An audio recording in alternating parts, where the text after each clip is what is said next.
Non, c'est quelqu'un qui a beaucoup de talent, il est très intelligent. Je ne savais pas qu'ils allaient le faire, je n'ai pas trop suivi cette histoire. C'est une chasse aux sorcières, une continuation de la chasse aux sorcières. Celle dont vous devriez parler, c'est celle du président Obama. Ce qu'ils ont fait à ce pays en 2016, de 2016 jusqu'à 2020 et l'élection, ils ont essayé de truquer l'élection et on les a pris la main dans le sac.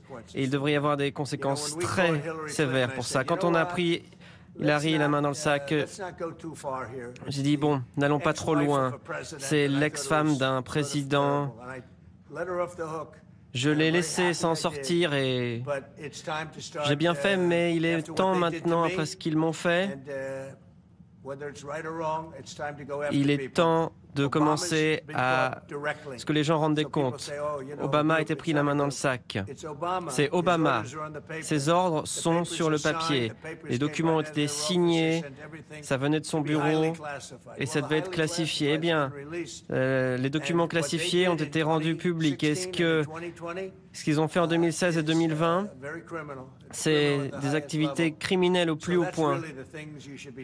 Donc c'est de ça dont vous devriez parler. Je ne sais rien à propos de l'autre histoire.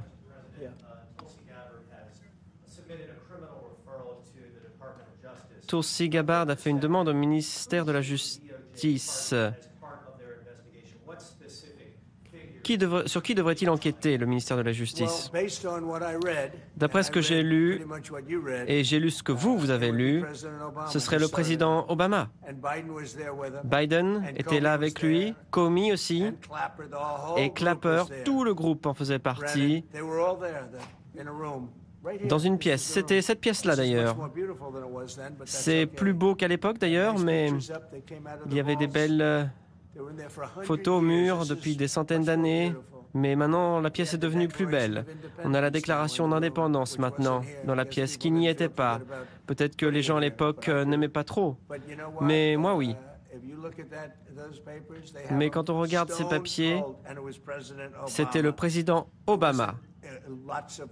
Ce n'étaient pas des gens autour de lui, bien sûr c'était eux aussi, mais le leader du gang, c'était le président Obama, Barack Hussein Obama. Vous avez déjà entendu parler de lui? Il a été protégé par la presse toute sa vie. Il est coupable, ce n'est même pas une question. Il est là, il est coupable. C'était de la trahison.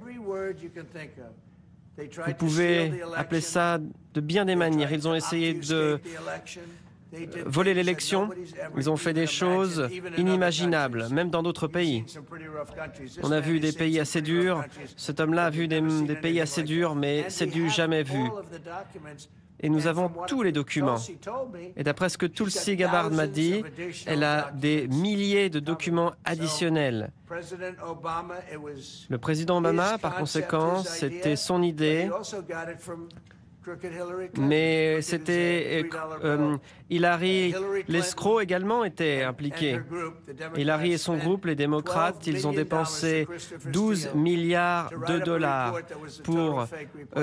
à Christopher Steele pour qu'il écrive un rapport qui était faux. C'était un rapport qui était totalement faux, de la pure fiction. Une chose qu'ils n'ont pas réussi à faire. Et je dois dire que je respecte ça de la part de la presse. La presse a refusé d'écrire sur ce sujet avant l'élection. Ils ont refusé. Le rapport Steele était un désastre, que des mensonges. Elle a payé 12 millions de dollars pour ce rapport, à quelqu'un qui s'appelle Christopher Steele, qui a écrit ce faux rapport. Et il voulait que ce rapport fasse l'objet d'articles avant l'élection. Je critique souvent les fake news, mais dans ce cas précis, ils ne l'ont pas fait. Ils l'ont lu. Ils ont compris que ce n'était pas vrai. Ils n'y croyaient pas. Et un mois après l'élection, il y a eu des articles, mais rien n'en est ressorti, car l'élection s'était déjà produite. Si ce rapport avait été publié par le New York Times ou un autre journal. Et je les respecte peut-être uniquement pour ça, parce que sinon c'est un très mauvais journal, très corrompu. Mais à ce moment-là, ils ont dit c'est n'importe quoi, on ne peut pas publier cela. Le Wall Street Journal aussi, c'est un très mauvais et très malhonnête journal. Vous savez que j'ai porté plainte contre eux et que je leur réclame beaucoup d'argent. Ils ont un beau nom, mais de mon point de vue, c'est un journal vraiment mauvais et qui parfois est corrompu. Mais juste pour que vous compreniez bien, ils n'ont rien fait du rapport Steele. C'était le dossier fake news et les médias n'ont refusé de le publier. En 2 mois et demi, et ça a été publié quelques mois après l'élection, en vérité, et tout le monde s'en fichait d'ailleurs à ce moment-là, mais Hillary a été prise la main dans le sac, Barack Hussein Obama aussi, et d'autres personnes qui ont travaillé avec eux, Susan Rice, ils en font tous partie, tous les noms sont là. Et ils ont pensé qu'ils pouvaient classifier ces informations et que personne ne reverrait cela, mais ça ne marche pas comme ça. C'est quelque chose de vraiment d'incroyable. Donc vous devriez vous intéresser à ce sujet et arrêter de parler d'ineptie, car c'est du jamais vu dans l'histoire de notre pays. Et bien sûr, ça a impacté également l'élection de 2020 qui était truquée. Et parce que l'élection était truquée, nous avons des millions de personnes dans notre pays. Nous avions l'inflation, maintenant nous avons résolu ce problème-là. Mais vous aviez des millions de personnes qui sont rentrées dans notre pays, des personnes qui n'auraient jamais dû y être, des gens venus de prison, d'asile psychiatrique, des gens dont on ne veut pas dans notre pays, des gens qu'on essaye maintenant de faire sortir, des gens dangereux. Plus de 11 000 meurtriers, 50% de ces meurtriers avaient tué plus d'une personne.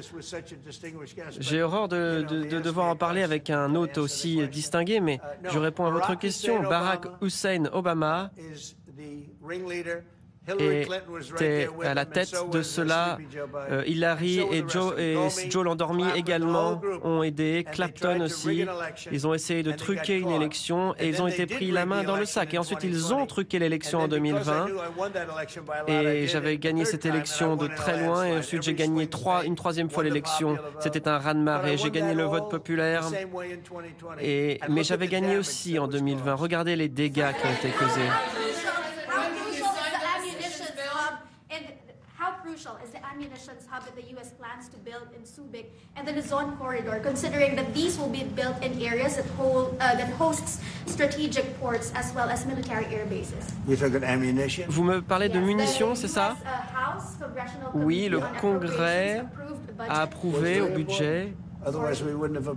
Bien sûr, on l'a approuvé. C'est très important. Si ce n'était pas important, nous ne l'aurions pas approuvé. Il y a besoin de munitions.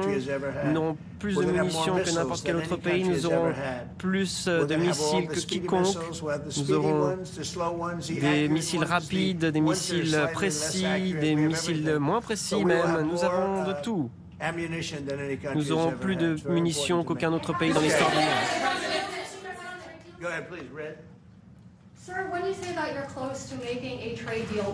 Quand vous parlez d'accord commercial, est-ce que vous, par rapport aux Philippines, le fait que le Philippines accueille des missiles américains, est-ce que c'est lié? Oui, c'est un honneur d'être en présence de monsieur. Je le connais, j'ai connu sa famille, mais je l'ai également connu. Je présume que vous êtes une journaliste philippine. Bien, vous êtes très chanceuse. C'est vraiment un beau pays. Nous allons avoir une très bonne relation. Je sais qu'il y a eu des problèmes avec un autre président.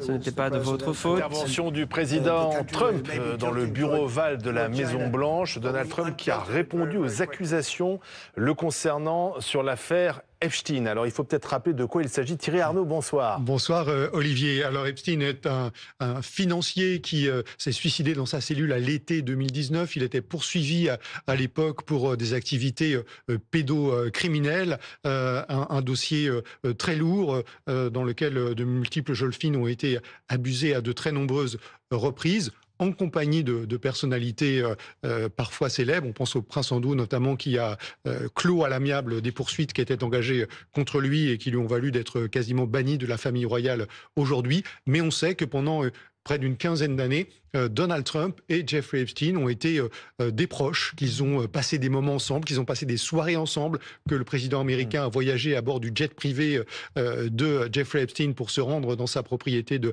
Floride en particulier. Et tout ça est venu alimenter des soupçons sur ses éventuelles participations à ces activités pédocriminelles. Et dernièrement, l'affaire a été relancée concernant Donald Trump. Et l'affaire a été relancée. Pourquoi ? Parce que pendant la campagne, il a été promis que tous les documents relatifs à cette affaire seraient publiés.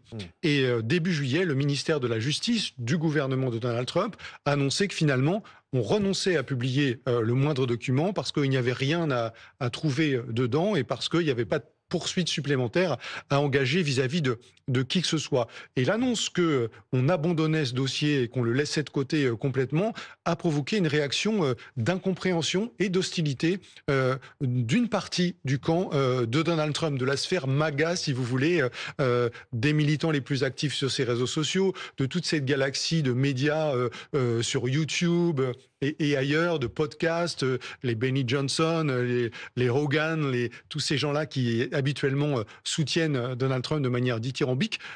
Ils ont manifesté leur incompréhension, ils ont demandé à ce que ces documents soient publiés et ça a mis Donald Trump en difficulté.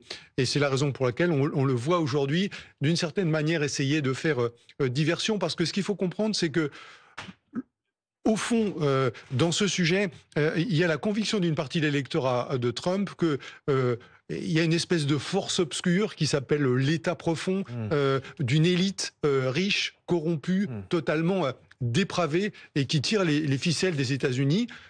Jeffrey Epstein, c'était l'incarnation de cet État profond et de cette élite dépravée. Il s'est suicidé en prison, comme je vous le disais, effectivement, à l'été 2019. Et Donald Trump devait être le rempart, en fait, et devait être celui qui faisait toute la transparence sur ces espèces de complots de cette élite dépravée. Alors lui, il parle de chasse aux sorcières, et puis il accuse surtout les démocrates.